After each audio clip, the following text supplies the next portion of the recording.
The rejection ceremony was where promises went to die. And as Sable stood before the entire kingdom of Valdris, she already knew what was coming.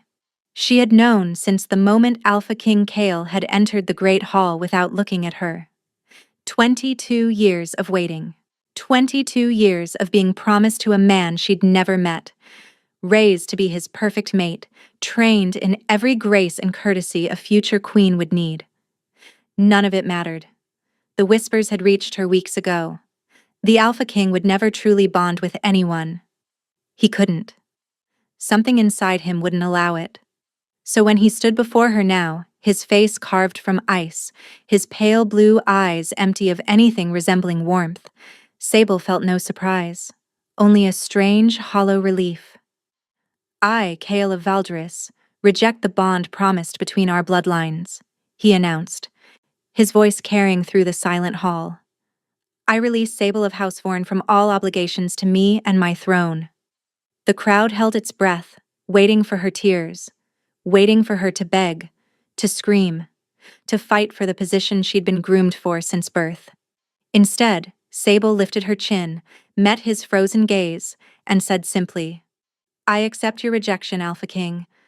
I thank you for your honesty. Then she turned and walked toward the doors. The hall erupted in gasps. No one had ever simply accepted. No one had ever walked away from an Alpha King with their dignity intact. She was 3 steps from the threshold when the roar shattered the air behind her. Sable spun around. Kale had collapsed to his knees, his hands clawing at his chest. His eyes, once pale blue, had turned completely black. The shadows pooling at his feet seemed to writhe, to reach, to hunger. And when his gaze found hers across the chaos, she heard a voice that wasn't quite his tear through her mind. You cannot leave. Neither of them understood what that moment had awakened. The great hall of Valdris had been built to intimidate. Vaulted ceilings stretched towards darkness. Torches flickered in iron sconces, casting shadows that danced like living things across stone walls. The banners of House Valdris hung everywhere, black wolves on fields of silver, watching with embroidered eyes. Sable had been standing on the ceremonial platform for nearly an hour, waiting. Her uncle Morcant stood near the edge of the crowd, his weathered face arranged in careful neutrality.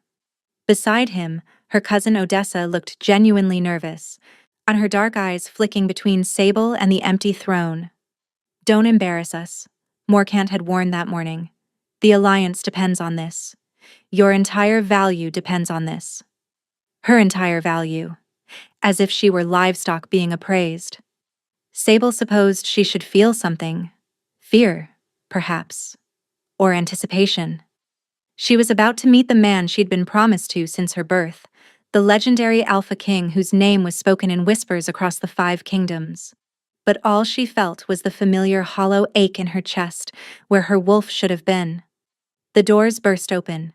Every head turned. Every conversation died.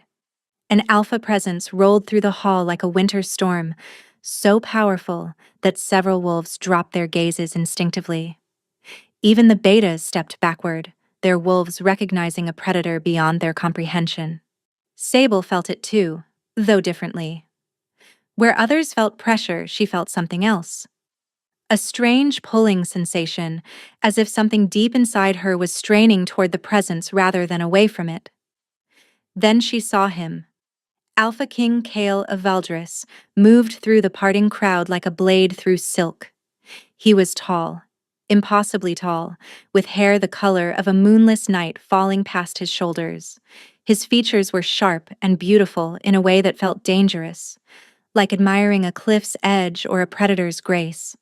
But it was his eyes that made her breath stall in her lungs. Pale blue, empty. Cold in a way that went beyond temperature, beyond emotion. These were the eyes of a man who had carved out his own heart and felt nothing but relief at its absence. He walked past the nobles who bowed, past the counselors who scraped. His gaze swept the platform where Sable stood and continued past her without pause, without interest, without a single flicker of recognition. He's not even going to look at me, she realized. Something stirred behind his eyes then. just for an instant. A shadow that shifted, a darkness that pressed against the ice of his expression. His jaw tightened almost imperceptibly. Then it was gone. The high priest cleared his throat nervously. "Your Majesty, we are honored by your presence. The ceremony of bonding may now." "There will be no bonding." The words fell like stones into still water. Silence crashed over the hall. Sable watched confusion ripple through the crowd, watched Morkant's face drain of color, watched Odessa's hand fly to her mouth. Kale turned to face her then, and for the first time, his eyes actually settled on her. She felt the weight of that gaze like a physical pressure, cold and measuring and utterly without mercy. "I, Kyle of Valdris, reject the bond promised between our bloodlines." His voice carried no emotion. He might have been reading grain reports. "I release Sable of House Vorn from all obligations to me and my throne." The crowd waited for her reaction with hungry eyes. They wanted tears. They wanted drama. They wanted to witness the humiliation of the wolfless girl who had dared to reach above her station. Sable looked at the Alpha King, at the emptiness in his eyes, and understood something with sudden clarity. He wasn't being cruel. Cruelty required emotion. This was something else entirely. This was a man so carefully controlled, so deliberately frozen, that the rejection was almost mechanical. "He's protecting himself," she thought. "Or protecting me. From what?" "I accept your rejection, Alpha King." The words came out steady, surprising even herself. "I thank you for your honesty." She dropped into a perfect curtsy, exactly as she'd been trained, then rose and turned toward the doors. The murmuring started immediately. Shock, outrage, disbelief. How dare she simply accept? Is she mad? She should be weeping, begging him to reconsider. Sable kept walking. 1 step, 2, 3. The doors were so close now. Just a few more steps, and she would be free of this nightmare, free to figure out what came next, free to... The roar exploded behind her. She spun around in time to see Alpha King Kale collapse to his knees, his hands clawing at his chest as if trying to tear something out. His eyes had turned completely black. No iris, no white. Just endless shadow that seemed to pulse with a life of its own. The shadows at his feet were moving, actually moving, reaching outward like grasping fingers, stretching toward the terrified nobles who scrambled backward. Guards rushed forward but stopped short, clearly uncertain how to help a king who looked like he was being consumed from within. Kale's head snapped up, and his black gaze locked onto Sable with an intensity that froze her in place. When he spoke, his voice was layered with something else, something ancient and hungry and definitely not human. "You cannot leave." The shadows surged toward her like a living tide. Chaos erupted through the great hall. Nobles screamed and fled toward the walls. Guards drew swords against an enemy they couldn't fight. The high priest dropped his ceremonial staff and began praying to gods who seemed disinclined to answer. But Sable couldn't move. The shadows had wrapped around her ankles, cold and impossibly solid despite being nothing but darkness. They didn't hurt her. They simply held, keeping her rooted to the spot while Kale fought whatever battle raged inside him. She watched his hands dig into the stone floor, cracking it with the force of his grip. Watched his body convulse, as if two beings were wrestling for control of the same flesh. The blackness in his eyes flickered, pale blue fighting through, then drowning again in shadow. "Get away from him!" someone shouted. She recognized Morkant's voice, but she couldn't see him through the crowd. "The girl has cursed him. Seize her." Cursed him? Sable would have laughed if she wasn't so terrified. And she couldn't curse anyone. She didn't even have a wolf. "No one touches her." Kale's voice cut through the chaos. Still layered, still wrong, but more controlled now. The shadows around her ankles loosened slightly. He pushed himself to his feet, and Sable saw sweat beading on his forehead, saw the tremor in his hands, saw the cost of whatever control he'd just wrestled back. The blackness in his eyes receded slowly, blue bleeding back through until only a ring of shadow remained around his irises. "Everyone out," he commanded, except her. The hall emptied faster than Sable would have believed possible. Within moments, only she and the Alpha King remained, standing in a space that suddenly felt far too vast and far too empty. The shadows had released her completely now, but Sable's legs wouldn't obey her commands to run. "You should be afraid." Kale's voice was his own again, rough and strained but human. "Why aren't you afraid? Would it help if I were?" The question surprised him.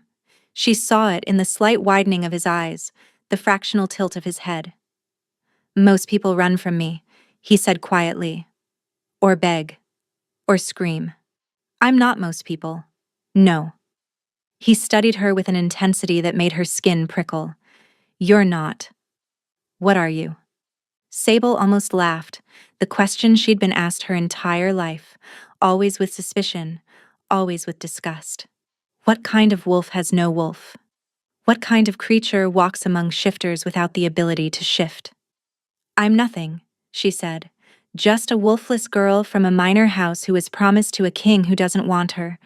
That's all." "Wolfless."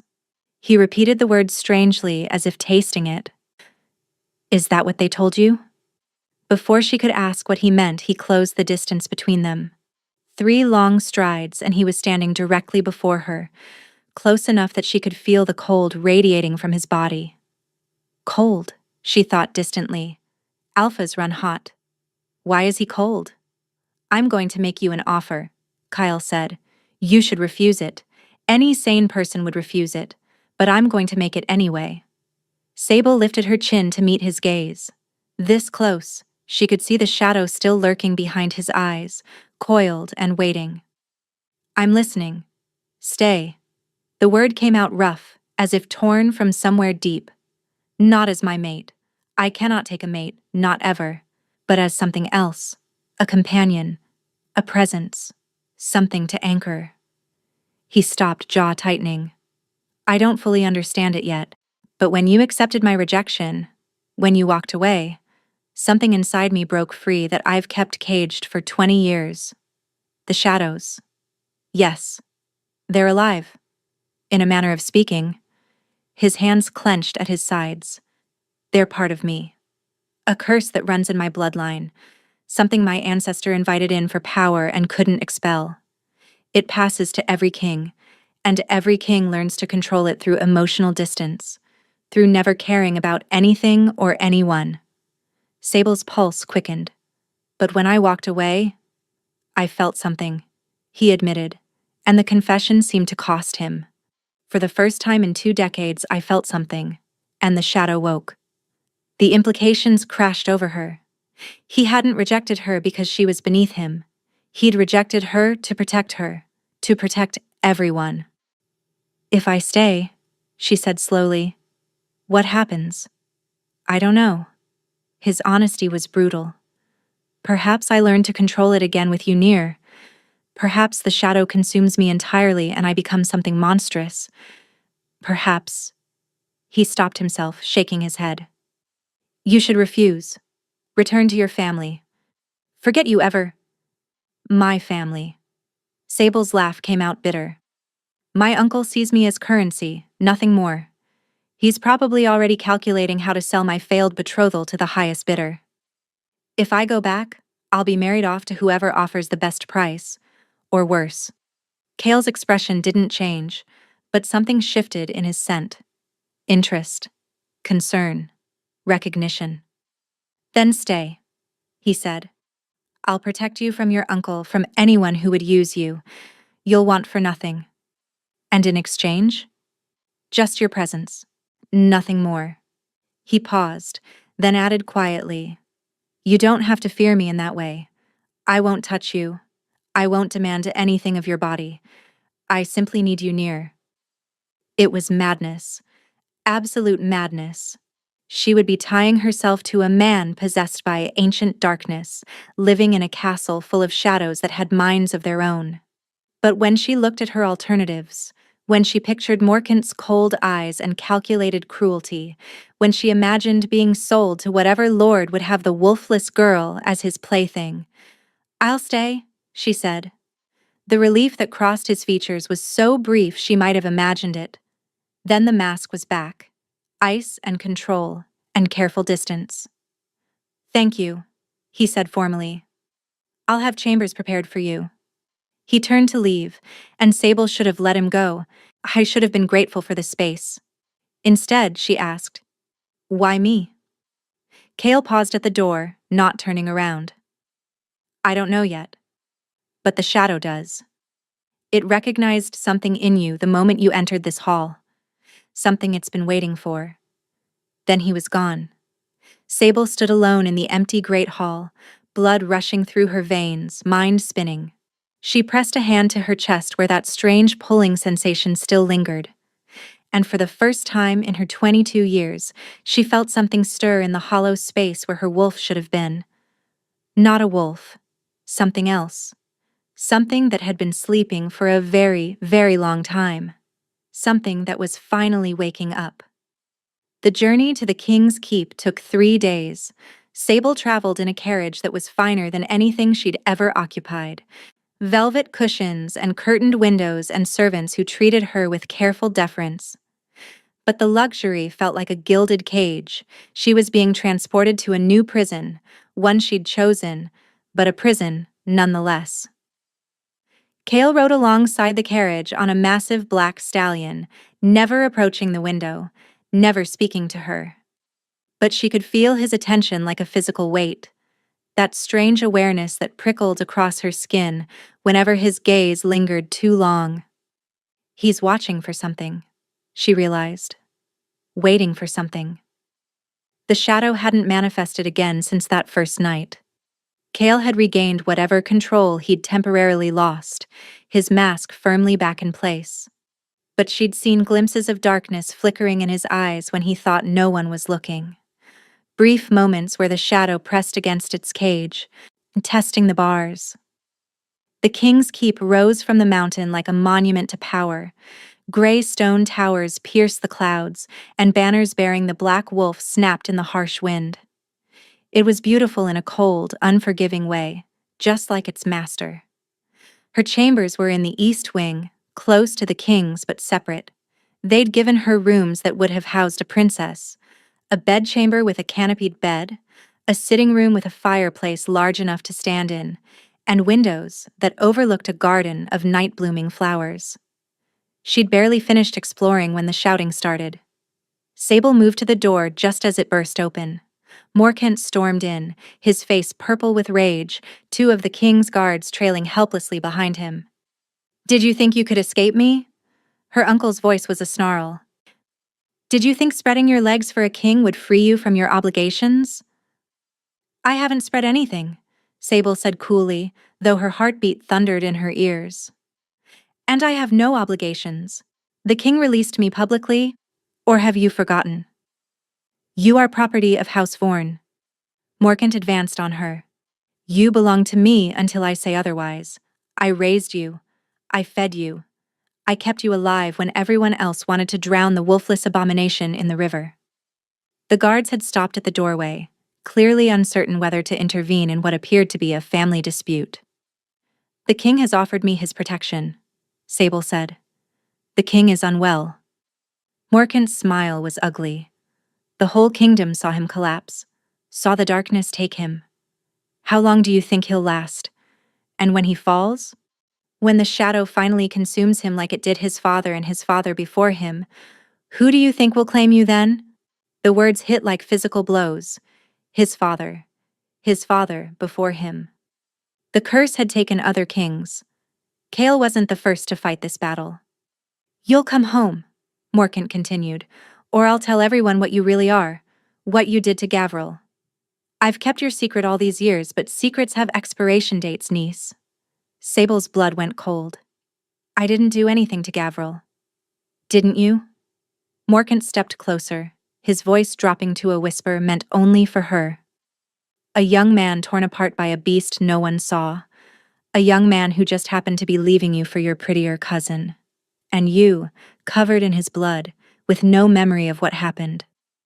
I was attacked too. Something attacked both of us. Something. Morkant's eyes glittered. Or someone. Someone with a monster hiding inside her. Someone whose wolf never emerged because it wasn't a wolf at all. The air in the room dropped several degrees. Sable turned to find Kale standing in the doorway, having arrived silently as death itself. His expression was perfectly blank, but the shadows at his feet had begun to writhe. Lord Morkant. His voice was ice-given sound. You were not granted an audience. Morkant straightened, composing his face into something approaching respect. Your Majesty, I was simply discussing family matters with my niece. Your niece is under my protection. Kale stepped into the room, and the shadows followed him, pooling outward like spilled ink. Family matters no longer concern you. With respect, Your Majesty, she remains part of House Vorn. Certain obligations are severed. Kale's eyes flickered with darkness. As of this moment, Sable of House Vorn is a ward of the Crown. She answers to no one but me. If you contact her again without my express permission, I will consider it treason. Morkant's face contorted, but he was smart enough not to challenge an Alpha King directly. As you wish, Your Majesty. He shot Sable a look that promised this wasn't over, then bowed and retreated. The guards escorted him out. The door closed. Sable released a breath she hadn't realized she'd been holding. Thank you. Kale didn't respond immediately. He was studying her with that unnerving intensity, as if trying to see through her skin to whatever lay beneath. What did he mean? He asked finally. About Gavril. About what you did. Nothing. The word came out too quickly. Sable. Just her name, but the weight of command behind it was undeniable. She turned away, wrapping her arms around herself. There was a boy. Gavril. We were betrothed when I was 16. He was kind. Or I thought he was. Then he fell in love with my cousin Odessa. And one night, something attacked us in the woods. Gavril died. I was found covered in his blood with no memory of what happened. Morkant kept it quiet to preserve the family's reputation, but he's never let me forget that I might have. She couldn't finish the sentence. The silence stretched between them. Then Kale spoke, his voice unexpectedly gentle. Do you believe you killed him? I don't know. Sable's voice faltered. I don't remember anything. One moment we were walking, and the next I was waking up screaming with his body beside me and blood everywhere. My own claws were... She stopped, realizing what she'd just said. Your claws? Kale moved closer. I thought you were wolfless. I am. Sable shook her head. My wolf never emerged. But that night, my hands had shifted. Just my hands. Into something that wasn't quite wolf claws. And then they changed back. And they've never shifted since. Kale went very still. The shadows at his feet surged upward suddenly, wrapping around his legs, climbing his torso. His eyes flickered between blue and black, as if two beings were fighting for dominance. Kale. Sable stepped toward him instinctively. Stay back. His voice was strained. The shadow is... It recognizes... Recognizes what? The darkness in his eyes won. When he looked at her now, and it wasn't Kale looking out. It was something older, something that had seen civilizations rise and fall. Spirit Wolf, the shadow said through Kale's mouth. We've been waiting for you for 300 years. Then Kale collapsed, and the shadows went wild. Hours later, after the healers had come and gone, after Kale had been carried to his chambers still unconscious, Sable sat alone in her rooms trying to process what had happened. A knock at the door made her jump. Odessa slipped inside, her delicate features pale with worry. I came as soon as I heard. Are you all right? I don't know. Sable laughed weakly. Nothing makes sense anymore. Odessa sat beside her on the bed, and for a moment, she looked like the cousin Sable remembered from childhood.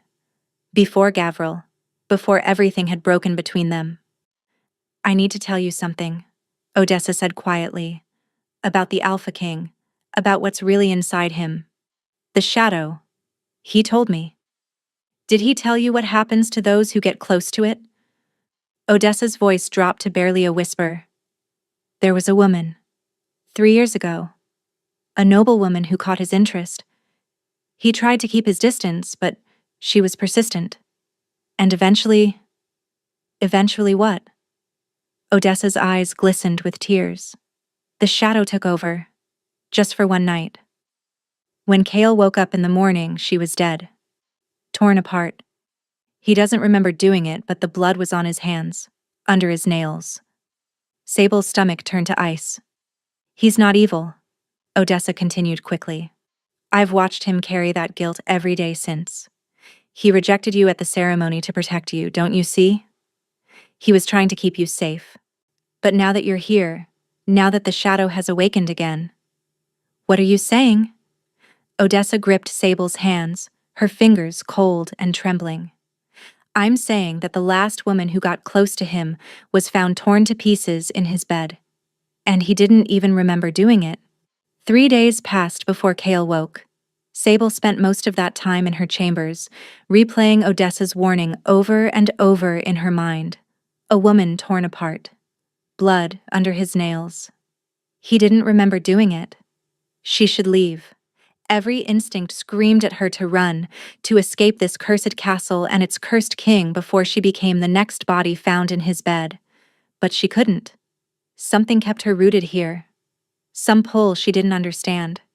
And every time she considered fleeing, she remembered the look in Kale's eyes before the shadow had taken over. Not hunger, not malice. Fear. He was terrified of himself. On the 4th morning, a servant appeared at her door with a summons. The Alpha King was awake and requesting her presence in the throne room. Sable's pulse quickened as she followed the servant through winding corridors. She'd expected a private meeting, perhaps in his study or chambers. The throne room suggested something else entirely. She understood when she stepped through the massive doors. The throne room was packed. Nobles filled every available space, their whispers creating a constant hum of speculation. Counselors stood in clusters, shooting glances at each other. And at the far end, seated on a throne of black stone, was Kale. He looked terrible. Dark circles shadowed his eyes, and his skin had taken on an ashen pallor. But his posture was rigid, controlled. Every inch the Alpha King, despite whatever battle raged inside him. A public appearance, Sable realized. He's showing the kingdom he's still in control. The whispers intensified as she walked down the center aisle. She caught fragments of conversation, none of it kind. That's the wolfless girl. She did something to him at the ceremony. My cousin says she's a witch. House Vorn wants her returned. They're saying she's stolen property. Sable kept her chin high, her expression neutral. She'd spent her entire life being whispered about. This was nothing new. She stopped at the base of the throne and dropped into a curtsy. Your Majesty, you summoned me. Rise. Kale's voice was steady, but she could hear the strain beneath it. Come closer. She climbed the steps until she stood beside the throne. This close. She could see the fine tremor in his hands, the way his jaw clenched with effort. The shadow was pressing against its cage, and holding it back was costing him everything. My lords and ladies, Kale announced, his voice carrying through the hall. I have gathered you here to address the rumors that have spread through my kingdom like disease. The whispers died immediately. 3 days ago, I experienced an episode during the rejection ceremony. Many of you witnessed it. Many more have heard exaggerated accounts of what transpired. His eyes swept the crowd with cold authority. I will address this once, and only once. He rose from the throne, and Sable saw several nobles flinch backward. The shadow that dwells within my bloodline awakened. This is not unprecedented. Every king of Valdris has carried this burden. Every king has learned to control it. He paused, letting the words sink in. What happened at the ceremony was unexpected but not catastrophic. I remain in full control of my faculties and my kingdom. A counselor near the front stepped forward. Your Majesty, with respect, the shadow has never manifested so publicly before. The people are afraid. The people should save their fear for genuine threats. Kale's voice hardened. The northern pacts have been raiding our borders. The trade agreements with the eastern kingdoms expire in 6 months. These are matters worthy of concern. My momentary lapse is not. Another voice rose from the crowd. And what of the girl? Sable felt every eye in the room turn toward her. The speaker was a nobleman she didn't recognize, silver-haired and sharp-featured. House Vorn has formally requested her return. Lord Morcant claims she is their property that she was promised to you as part of an alliance that you yourself dissolved. Lord Morcant's claims are irrelevant. Kale's tone could have frozen fire. I dissolved the betrothal, not her obligations to me. She remains under my protection as a ward of the crown. But surely... Furthermore, Kale's voice rose, cutting off the protest. Any suggestion that she caused or contributed to my episode is not only false but treasonous. Lady Sable is under my protection. Any action against her will be treated as an action against me personally. The hall went completely silent, air lodged in Sable's throat. He was doing more than defending her. He was making her untouchable. Anyone who moved against her now would be challenging the Alpha King directly. Your Majesty. A woman's voice this time, older and carrying the weight of authority. Sable turned to see a severe-looking female with iron-gray hair and sharp green eyes. Forgive me, but the council must ask. If the girl is not your mate, not your betrothed, what exactly is she? Kale looked at Sable then, and for just a moment the mask slipped. She saw exhaustion, fear, and something else. Something almost like hope. She is necessary, he said simply. That is all you need to know. The council meeting continued for another hour, but Sable barely heard any of it. Her mind kept circling back to that single word. Necessary. Not useful. Not convenient. Necessary. As if her presence was the only thing keeping him from falling apart entirely. When the hall finally emptied, Kale remained on his throne, his head bowed, at his breathing labored. The effort of maintaining control for so long had clearly drained him. You should rest, Sable said quietly. I can't. He didn't look up. If I sleep, I dream. If I dream, the shadow slips its cage. What do you dream about? He was quiet for so long she thought he wouldn't answer. Then, death. Always death. The shadow shows me everyone I've ever failed, everyone I've ever hurt. His voice dropped to barely a whisper. It shows me what I did to Lyris.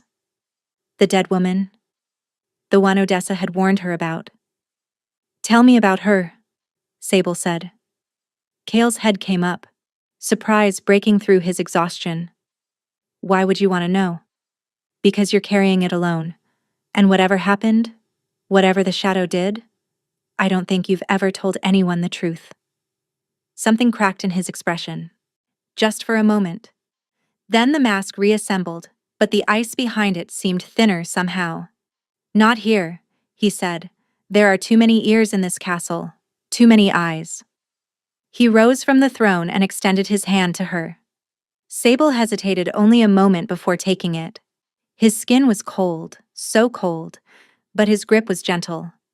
Come, he said. I'll show you. He led her through passages she hadn't known existed, secret corridors hidden behind tapestries and false walls. They descended deeper into the mountain until the air grew thick and the torchlight seemed inadequate against the pressing darkness. Finally, they emerged into a chamber carved from black stone. In the center stood a single tomb, its surface covered in symbols Sable didn't recognize. This is where the first shadow was bound, Kyle said. 300 years ago, my ancestor Aldrich made a deal with something ancient, power in exchange for a vessel. He thought he could control it. His laugh was bitter. He was wrong. Sable approached the tomb, drawn by something she couldn't name. The symbols seemed to pulse faintly as she neared, as if responding to her presence. The shadow passes from king to king, Kale continued. When a king dies, it transfers to his heir. There's no escape, no cure. The only way to survive is to feel nothing, to care about nothing, to want nothing. That's why you rejected me. Yes. He moved to stand beside her, both of them staring down at the tomb. I thought if I never looked at you, never spoke to you, the shadow would have nothing to exploit. But when you accepted the rejection, when you walked away with such dignity, and I felt something I hadn't felt in 20 years. What? Admiration. The word seemed to cost him. Respect. And something else I still don't have a name for. The symbols on the tomb pulsed brighter. Kale grabbed Sable's arm and pulled her backward, placing himself between her and the tomb. The shadows at his feet had begun to writhe again, but this time they weren't reaching toward her. They were reaching toward the tomb. Something's wrong, he said, his voice tight. This has never happened before. The stone lid of the tomb began to crack. The crack spread across the tomb like lightning through stone. Kale shoved Sable behind him, his body rigid, his shadows surging forward as if preparing for battle. But the darkness pouring from the fracturing tomb wasn't attacking, it was reaching toward her. Don't move, Kale commanded. But his voice was strained. Whatever happens, don't move. The shadows from the tomb stretched past him as if he weren't there, wrapping around Sable's ankles just as they had in the Great Hall. But this time, instead of cold, she felt warmth. Instead of fear, she felt recognition. Welcome home, something whispered in her mind. We've waited so long.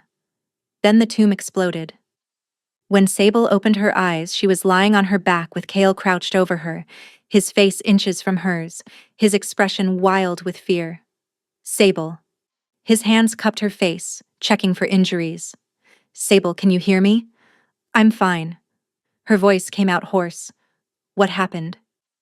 Kale sat back on his heels and she saw that the tomb behind him had collapsed into rubble.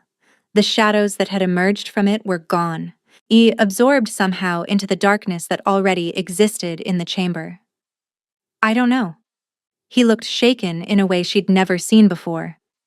The ancient shadow, the original binding, it broke.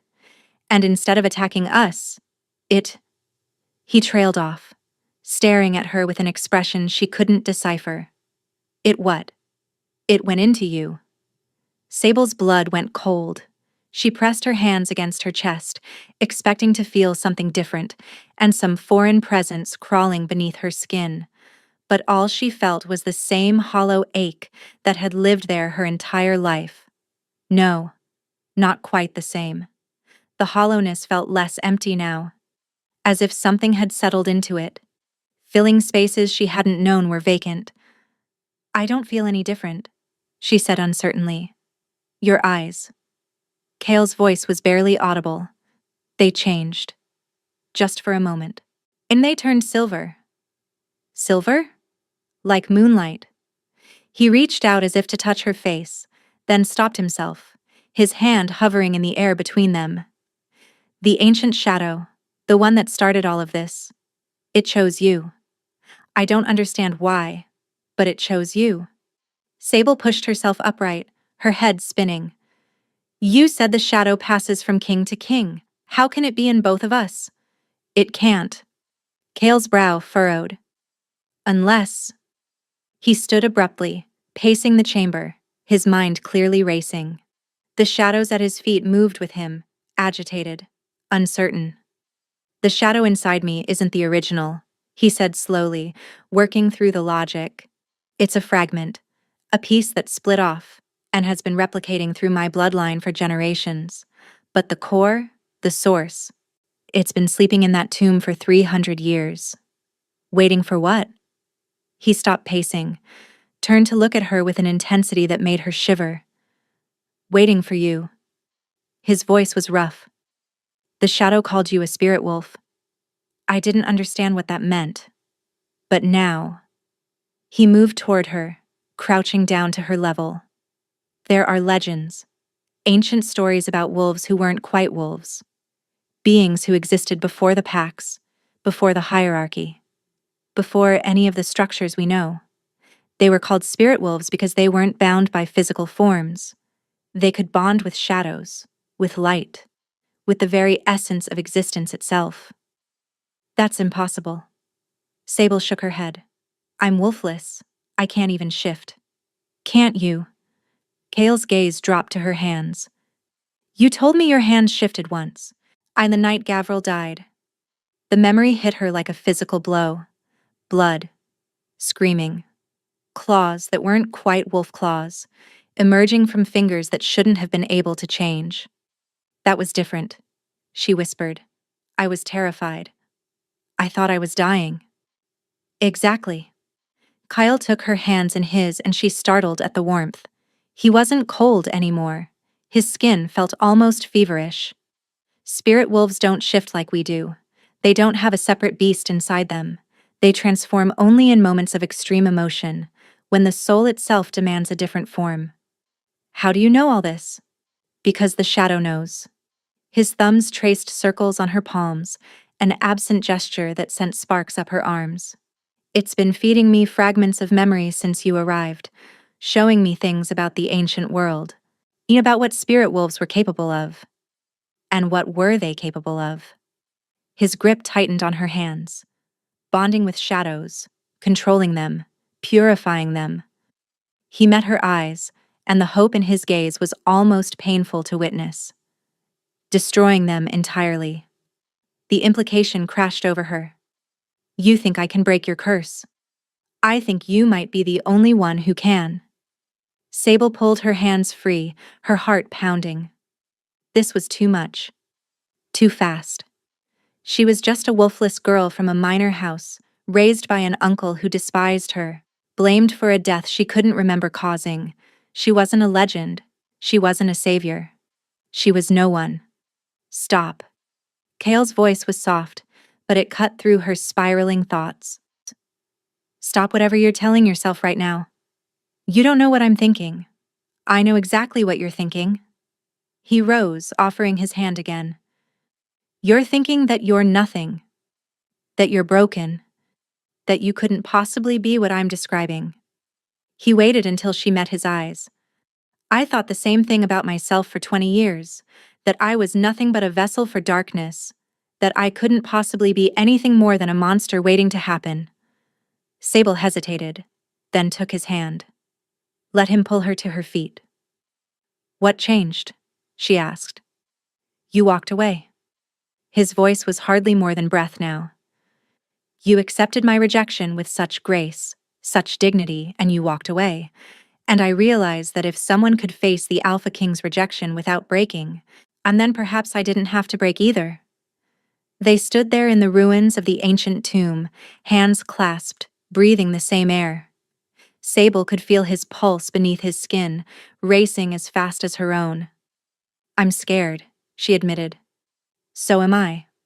He lifted her hand to his lips and pressed a gentle kiss to her knuckles. But I'm more scared of losing you than I am of anything else. The simple honesty of it shattered something inside her.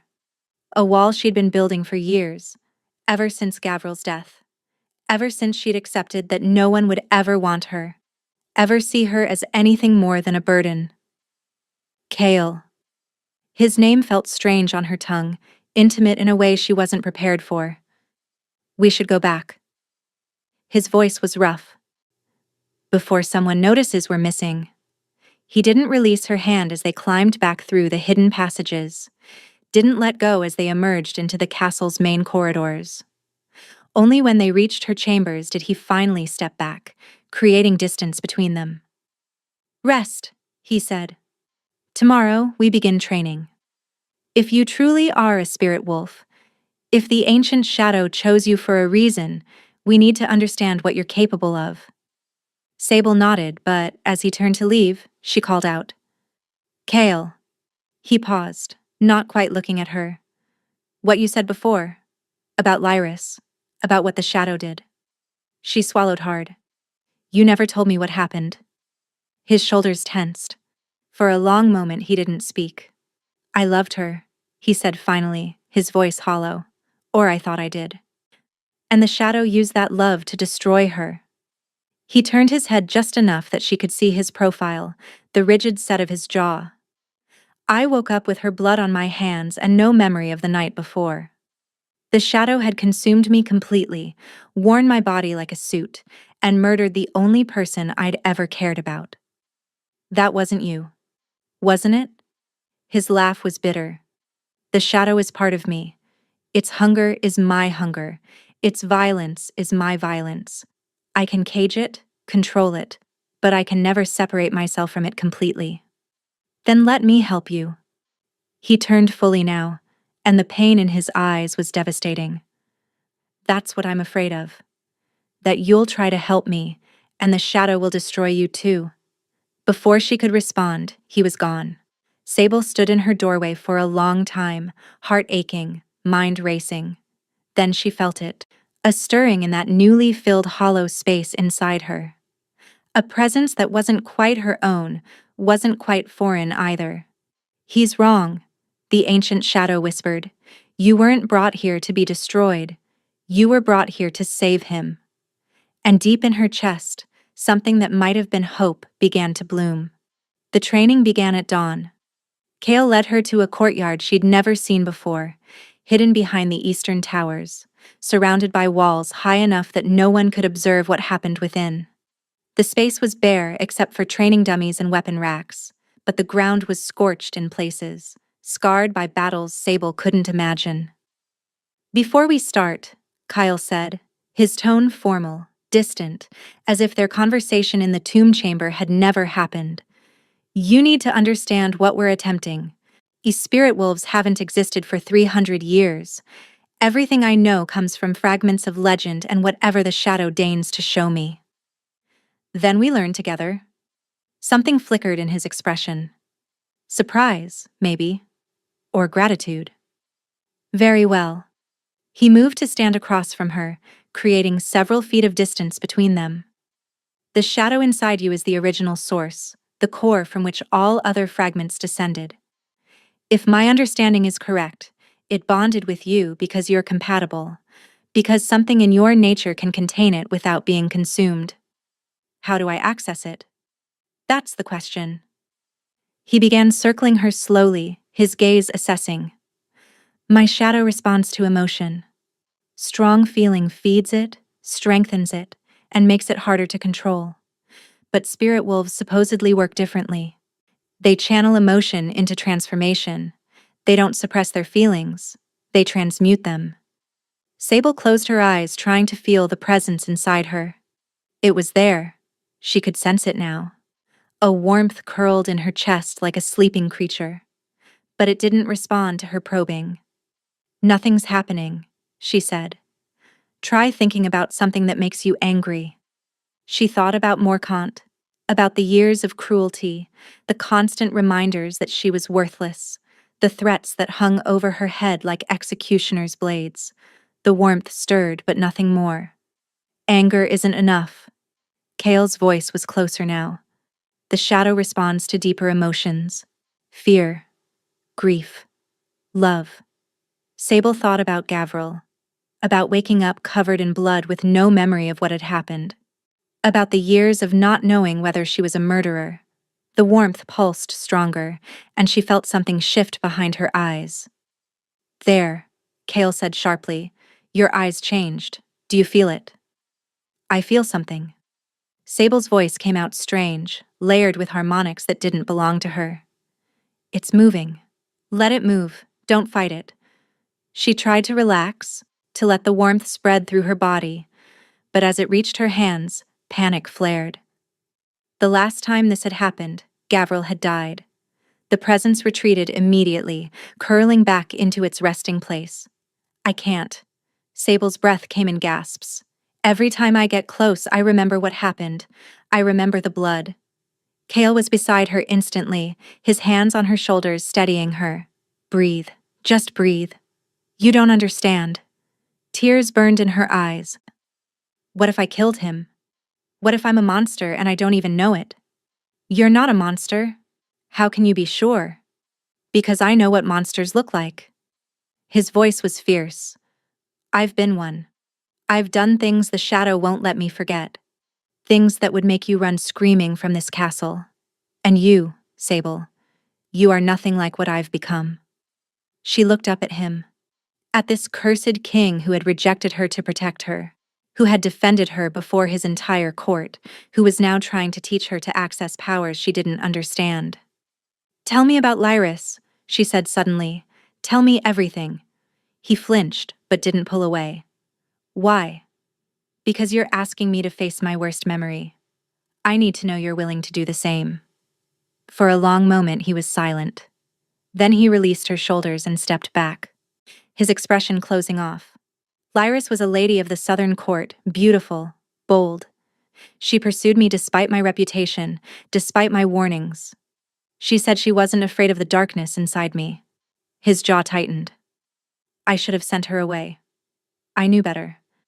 But I was lonely, so desperately lonely, and she made me feel almost human. Sable listened without interrupting. We were together for 3 months. The happiest 3 months of my life. His voice splintered slightly. I was careful. I never let my guard down. Never let the shadow slip its cage. But Lyris wanted more. She wanted passion, intensity, the kind of love that consumes. And one night, I gave in. What happened? I don't remember. The words came out hollow.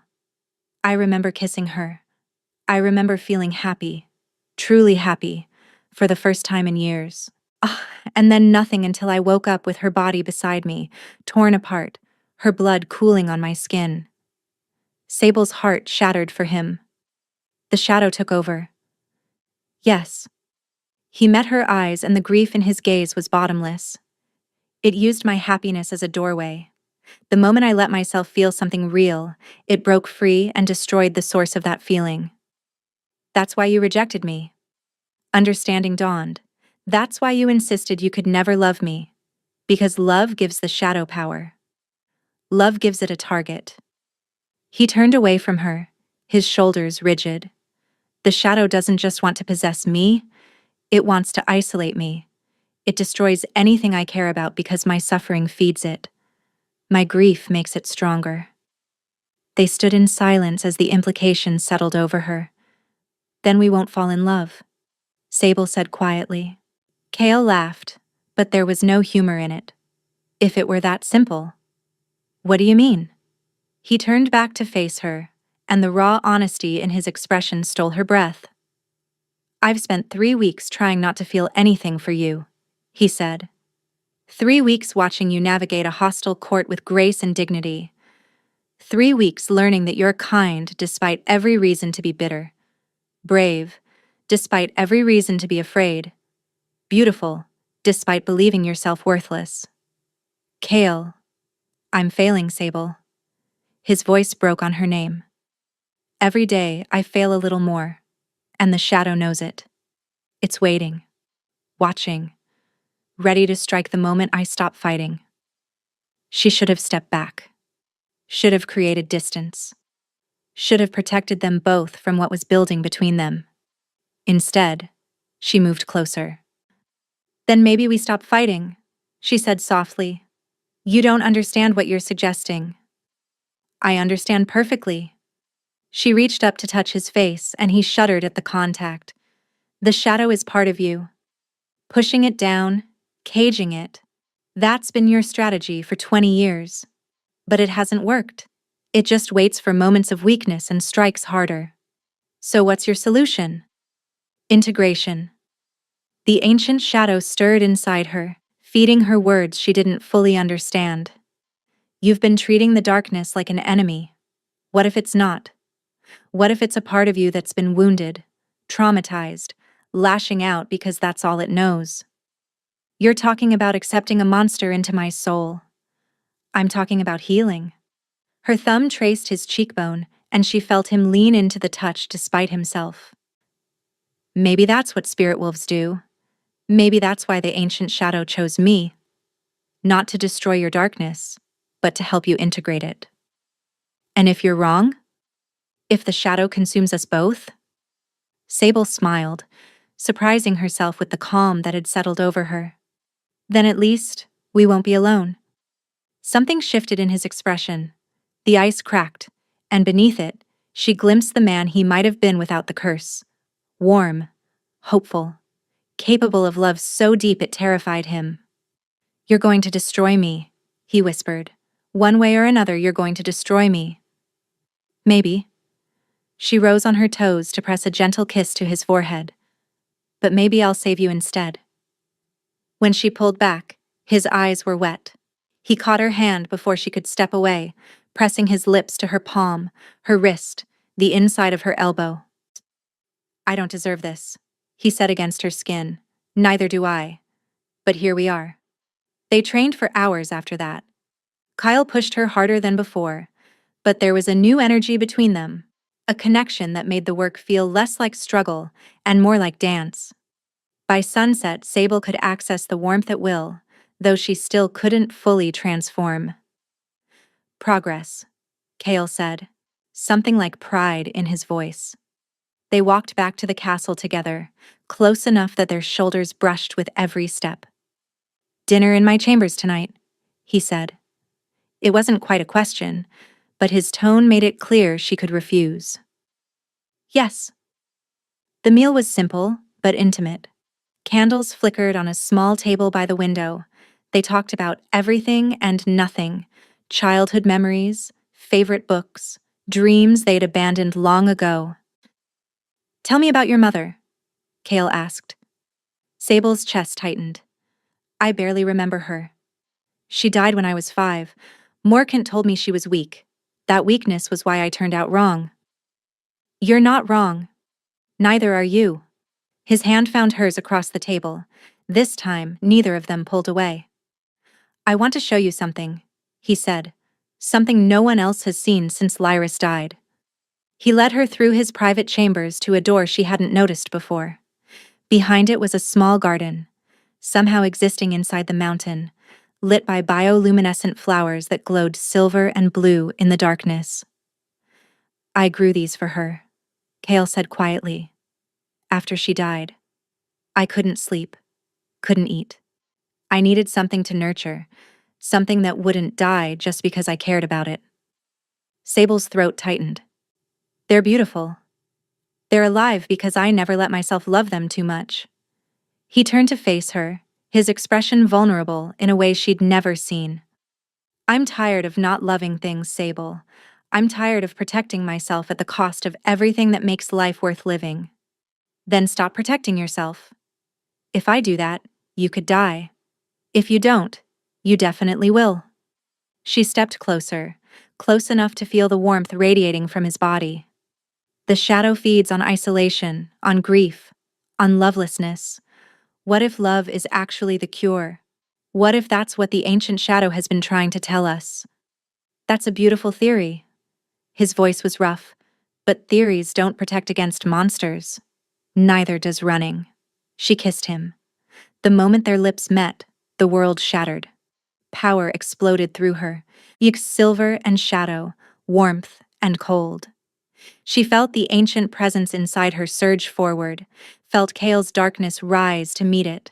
They were connected, not just physically, but spiritually, two halves of something that had been broken for 3 centuries. Kale's arms wrapped around her, pulling her closer, deeper. The kiss was desperate, hungry, everything they'd been denying since the moment she'd walked away from his rejection. When they finally broke apart, gasping for air, his eyes had changed. Half blue, half silver. And the shadows at his feet weren't reaching toward her anymore. They were wrapped around her protectively. "What just happened?" Sable breathed. Before Kale could answer, a scream tore through the night. They rushed to the window just in time to see flames erupt from the east wing of the castle. Her chambers. Her rooms were on fire. And through the smoke, Sable saw a figure she recognized standing in the courtyard below, watching the flames with satisfaction.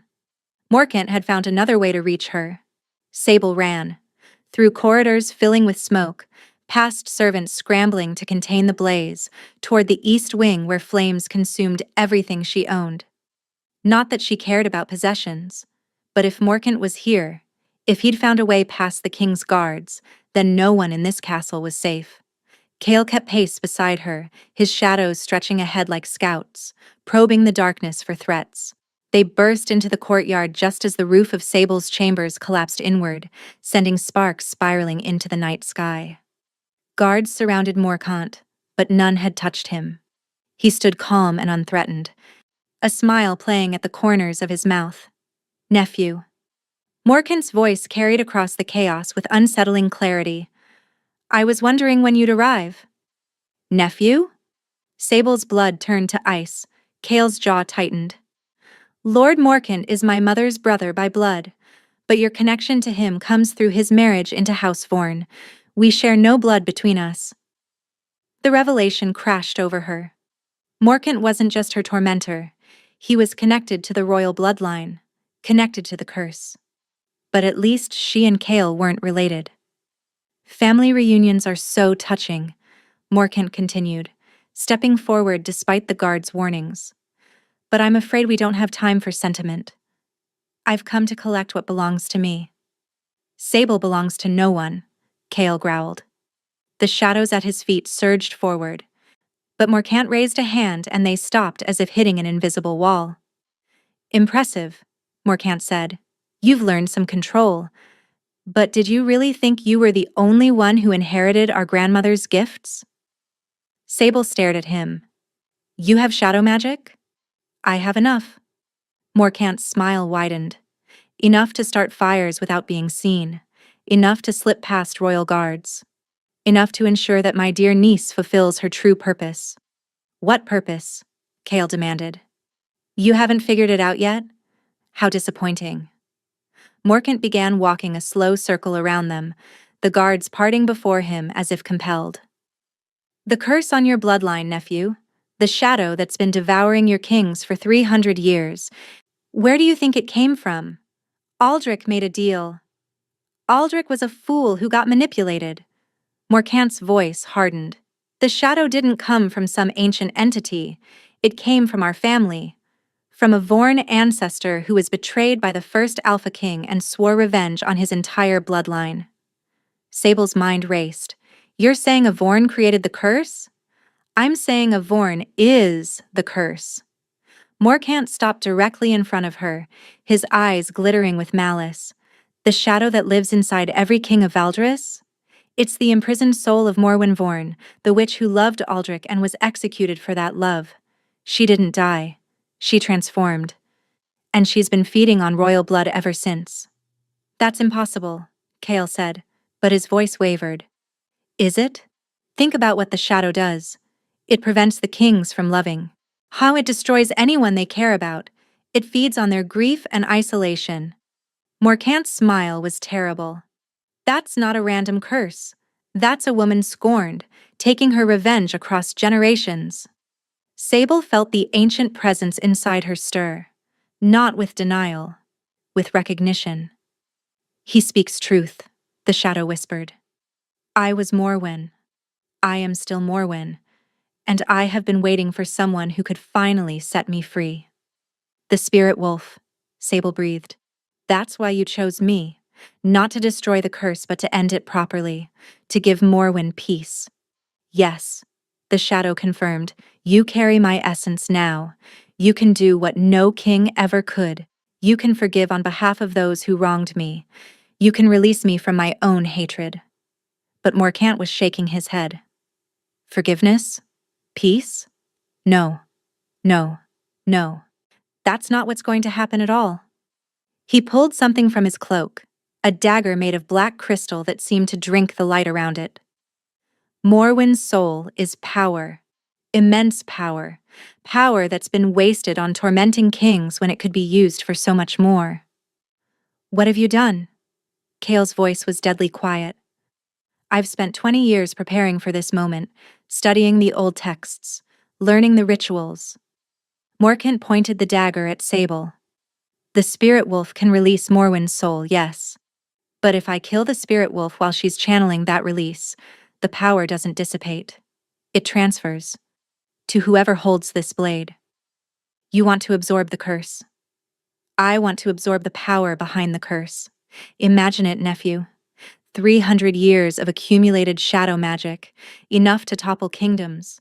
I to reshape the world. Morkan's eyes blazed with fanatical hunger. And all I need is your little wolfless bride. He lunged. Sable didn't think. The ancient shadow surged through her, responding to her terror.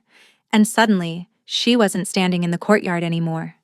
She was somewhere else, a space between heartbeats where time moved like honey. You must choose, Morwen's voice echoed around her. I can give you power to fight, but if you use it in anger, you become what I became, another soul trapped by hatred. Then how do I stop him? Not with violence, with truth. Morkant isn't just hungry for power, he's running from something. Find what he's hiding and you'll find his weakness. Time snapped back into motion. Morkant's dagger sliced toward her throat, but Kale was faster. He caught Morkant's wrist. The shadows around him exploding outward with enough force to send both men skidding across the courtyard stones. Run! Kale shouted, but Sable didn't run. Instead, she reached for the warmth inside her, for the presence that had been sleeping her whole life. And she pulled. Silver light erupted from her skin.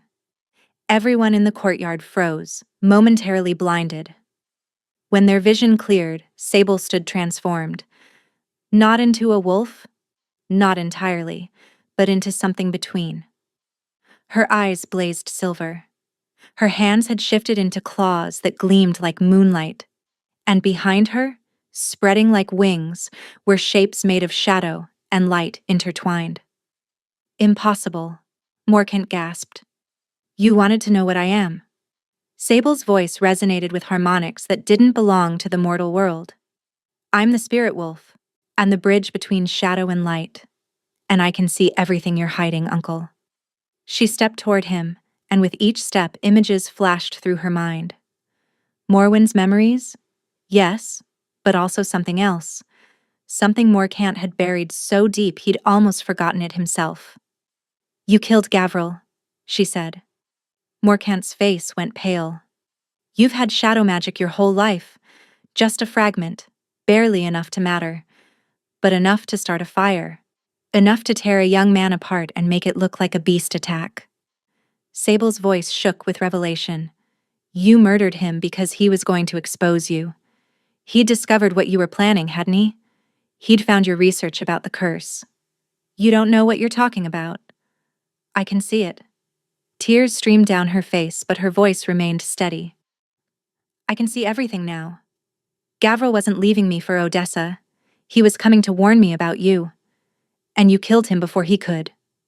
He was going to ruin everything. The mask finally cracked. Morkant's composure shattered, revealing the desperate, twisted creature beneath. 20 years of planning, 20 years of positioning myself, of waiting for the right spirit wolf to be born, and that foolish boy was going to destroy it all because he developed a conscience. I didn't kill him. The words emerged as a sob. All these years I thought I was a monster. I thought I'd murdered the man I was supposed to marry. And it was you. It was always you. The ancient shadow inside her pulsed with shared grief. Morwen had been accused of things she didn't do, too. Executed for crimes that existed only in jealous minds. Now you understand, Morwen whispered. Now you know why I became what I became. Injustice has a weight.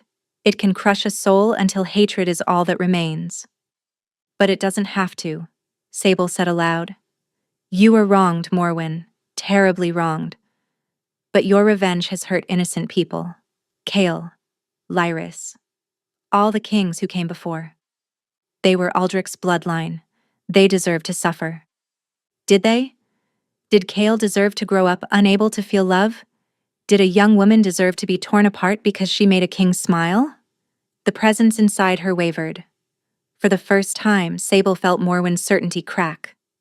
I was in such pain, the ancient voice whispered. For so long, I forgot there was anything else. I know. Sable closed her eyes, letting compassion flood through her. I know what it's like to be blamed for something you didn't do. To be treated as a monster when you're just a victim. But we have a choice, Morwen. We can let the pain define us, or we can let it go. No! Morkant charged forward, dagger raised. You will not take this from me. But Kale was there. The Alpha King intercepted Morkant with the full force of his shadows, driving him backward, pinning him against the courtyard wall. The darkness wrapped around Morkant like chains, squeezing until the dagger dropped from his fingers. It's over, Kyle said. You've lost. Have I? Morkant laughed, blood trickling from his mouth. The curse still exists. Morwen still feeds on your bloodline. Even if you kill me, even if you lock me away forever, that will never change. Yes, it will. Sable stepped forward, placing her hand on Kale's arm. Because Morwen is ready to move on, aren't you? The silence stretched eternal. Then, slowly, the ancient presence inside her began to shift, to soften, to release. I'm so tired, Morwen admitted. 300 years of hatred, and what has it brought me? More pain, more suffering, more loneliness. Then let go, Sable whispered. Let me help you find peace. If I leave, your power leaves with me. You'll be wolfless again. Truly wolfless this time. I don't need power. I need freedom. For both of us. Morkant screamed as he realized what was happening. No, the power is mine. I earned it. I waited. His voice cut off as Kale's shadows tightened around his throat. Sable closed her eyes and opened her heart. She thought about forgiveness, about release, about all the pain she'd carried for years that had never truly belonged to her. And she let it go. Silver light erupted from her body, brighter than before, bright enough to illuminate the entire castle. She felt Morwen's presence flow through her and out, finally free after 3 centuries of imprisonment. Thank you, Morwen's voice echoed, fading like morning mist. Tell Kale. Tell all the kings who come after. I'm sorry, I was wrong. Love is not weakness. Love is the only thing that ever mattered. Then she was gone. Sable collapsed. She woke to warmth. For a moment, Sable couldn't remember where she was or what had happened. She only knew that she felt safe. Truly safe. For the first time in her memory. Then she opened her eyes and found Kale sitting beside her bed, his hand wrapped around hers, his expression haggard with worry. You're awake, his voice faltered. Thank the gods. You're awake. How long? Her throat felt like sandpaper. 3 days. He lifted a cup of water to her lips, supporting her head while she drank. The healers didn't know if you'd recover. The amount of power that moved through you. Morwen. Sable's memories rushed back. Is she gone? Yes. Kale's eyes glistened. The curse is broken. Completely broken. I felt it leave. Felt the shadow that's been inside me since birth just dissolve. Like it was never there. Sable struggled to sit up, and Kale helped her, arranging pillows behind her back with careful attention. And Morkant? In the dungeons. He'll stand trial for his crimes, including Gavril's murder. Odessa has agreed to testify about everything she witnessed over the years. Odessa? Surprise flickered through her. But she warned me about you. She was afraid. Kale's expression softened. Afraid of what Morkant would do if she didn't play along. But when she saw what happened in the courtyard, when she realized you'd proven your innocence, she came forward with everything. Her testimony alone is enough to ensure Morkant never sees freedom again. Relief washed through Sable, so intense it brought tears to her eyes. Then it's over. It's really over. Not quite. Kyle's hand tightened on hers. There's still the matter of us. Us? He stood and moved to the window, his back to her. In the morning light, she could see that he looked different. Not just rested, but transformed. The permanent tension in his shoulders was gone. The shadows that had always lurked in his expression had lifted. The curse is broken, he said quietly. Which means I'm free to love without fear. Free to marry. Free to produce heirs without worrying that my children will suffer as I did. Sable's heart leapt. That's wonderful. Is it? He turned to face her, and the vulnerability in his eyes left her breathless. Because it means I have to make a choice. A real choice. Not one forced by ancient magic or political necessity. Kale, I rejected you publicly. He crossed the room, kneeling beside her bed so their eyes were level. I humiliated you before my entire court. I offered you a position as my companion, my anchor, but never as my equal. You deserve better than what I've given you. You saved my life. Multiple times. And you saved mine. You saved my entire bloodline. He lifted her hand to his lips, pressing a kiss to her palm. Which is why I need to do this properly. He reached into his pocket and withdrew a ring. Not the ornate, politically significant jewelry she might have expected, but something simpler. A band of silver set with a single stone that caught the light like captured moonlight. This was my mother's, Kale said. The only thing I have left of her that Morcant didn't taint with his schemes. She would have loved you, I think. She always said the strongest wolves were the ones who'd been tested by fire. Her lungs refused to work. What are you asking? I'm asking you to marry me. Not as a political arrangement, not as a curse-breaking strategy, just as two people who somehow found each other in the darkness and decided to build something in the light. Kale, I'm wolfless. Truly wolfless now that Morwen is gone. I have no power, no status, nothing to offer a king. You have everything I need. His voice was fierce. Courage, compassion, the ability to see past monsters to the broken creatures underneath. You walked away from my rejection with your dignity intact. You faced your worst fears to help me face mine. You forgave a 300-year-old spirit who had every reason to hate, and in doing so, you freed an entire kingdom. Tears streamed down her face.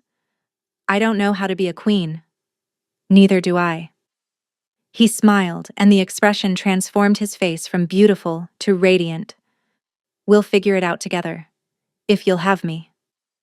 She looked at him, this man who had terrified an entire kingdom, who had carried a curse that would have destroyed a lesser person, who had somehow maintained his humanity through 20 years of isolation and fear. Yes, she said. The word had barely left her lips before he was kissing her. This kiss was different from their first. That had been desperate, hungry, shadowed by fear of what might come. This was slow and sweet, and full of promise. When they finally parted, both of them were crying. I love you, Kale said, the words emerging as if they had been waiting his entire life to be spoken. I think I've loved you since you walked away from me with your head held high. I love you too. Sable laughed through her tears. I think I've loved you since you kissed my hand instead of demanding to see my face. The door burst open. Odessa rushed in, her face alight with joy, then froze when she saw them. Oh, I'm interrupting. I'll come back. No. Stay. Sable held out her hand. Please. Odessa approached cautiously, still uncertain of her welcome. She'd spent years believing Sable was a murderer, years avoiding her, years letting Morcant's poison infect their relationship. I'm sorry, Odessa said, her voice breaking, for everything, for believing him, for warning you away from Kale when I should have been warning you about our uncle, for not being there when you needed family most. Sable pulled her cousin into an embrace. We were both manipulated, both victims, but that's over now. They held each other while Kyle watched with a soft smile. There's something else, Odessa said when they finally separated. Gavril's family has requested an audience. They want to apologize for the accusations they made against you, and they want to know if you'd be willing to speak at your uncle's trial. Sable's stomach clenched. The thought of facing Morcant again, and of reliving all the pain he'd caused, was almost unbearable. But then she felt Kale's hand on her shoulder, solid and warm, and she knew she wouldn't be facing it alone. I'll speak, she said. The truth deserves to be heard. The trial lasted 3 days. Sable testified about the years of abuse, the threats, and the constant reminders that she was worthless. Odessa testified about Morcant's obsession with the curse, his secret research, his manipulation of their entire family. Guards testified about finding evidence of shadow magic in the fire that had destroyed Sable's chambers. But it was Kale's testimony that sealed Morkant's fate. The Alpha King stood before his court and spoke openly about his curse for the first time. He described the isolation, the fear, the constant battle against the darkness inside him. He explained how Morwen's spirit had been trapped by her betrayal, how her pain had been weaponized against generation after generation of kings, and he named Morkant as the man who had killed Gavril Thornwood in cold blood, framing an innocent woman for murder to further his twisted ambitions. The verdict was unanimous: death. Sable watched from the gallery as Morkant was led away in chains. He didn't beg or plead. He simply stared at her with cold hatred, a hatred that would follow him to the executioner's block. She felt nothing. Not satisfaction, not grief, not even relief. Not yet. Just emptiness where fear had lived for so long. "It's over," Kyle said, appearing beside her. "Truly, over this time." "I know." She leaned into him, letting his warmth anchor her. "I just need time to believe it." The wedding took place a month later. The great hall where Sable had once stood waiting for Rejection was transformed. Flowers cascaded from every surface. Banners bearing both House Valdris and House Vorn hung side by side, and the crowds that had once whispered about the wolfless girl now cheered for their new queen. Sable walked down the aisle in a gown of silver and black, Odessa beside her as her attendant. She carried moonflowers from Kale's secret garden, the blossoms glowing faintly in the candlelight. Kale waited at the altar, and the love in his eyes as he watched her approach made her heart soar. "You look beautiful," he murmured when she reached him. "You look warm." She smiled at their private joke. The ceremony was simple but meaningful. They spoke vows they'd written themselves, promises not just to love but to heal together, and to build something new from the ashes of old pain. When the priest pronounced them married, Kale kissed her before the entire kingdom. Not a polite brush of lips, a kiss that spoke of passion, of devotion, of a future stretching bright and endless before them. The crowd erupted in cheers. That night, after the feasting and dancing, after the well-wishers had finally departed, Sable and Kale stood together on the balcony of their shared chambers, looking out at the kingdom they would rule together. "I received a letter today," Kale said. "From the Eastern Kingdoms. They want to discuss trade agreements. The ones that fell through because you couldn't provide magical potions? The same. But now that the curse is lifted, now that magic users aren't treated with fear and suspicion." He smiled. "I've been thinking about establishing an academy, a place where those with gifts can learn to use them safely, productively." Sable thought about all the young people out there who might be suffering as she had suffered, believing themselves broken, hiding powers they didn't understand. "I'd like to help with that," she said, "if you'll let me." "You're my queen." Kyle pulled her close, pressing a kiss to her forehead. "You can do anything you want." She looked up at the stars, at the vast sky stretching above them, and felt something she'd never expected to feel: hope. She'd spent her entire life being told she was nothing, wolfless, worthless, a burden to be tolerated at best, disposed of at worst. But she wasn't nothing. She was Sable, Queen of Valdris, beloved of a king who had learned to love again because of her. She was a survivor who had faced her worst fears and emerged stronger. She was proof that the things that made you different, the things others called weaknesses, could become your greatest strengths. "What are you thinking?" Kale asked. "I'm thinking about the woman I was when I walked into that rejection ceremony." Sable smiled. She never could have imagined this. Neither could the man who rejected her. Kale's arms tightened around her. "We've both changed. For the better. Definitely for the better." They stood together in comfortable silence, watching the moon rise over their kingdom. Below them, the castle buzzed with new energy. The shadow was gone. The curse was broken. And for the first time in 300 years, the future of Valdris looked bright. "I love you," Sable said. "I love you more." Kale replied. Impossible. Want to bet? She laughed, and the sound echoed across the mountains, carried by winds that had once howled with ancient sorrow but now sang with joy. The mating rejection ceremony was where promises went to die. But sometimes, in the ashes of broken promises, something new could grow, something stronger, something beautiful, something that would last forever.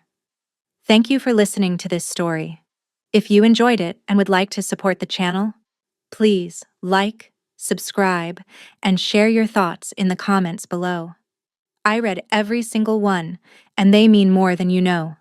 Until next time.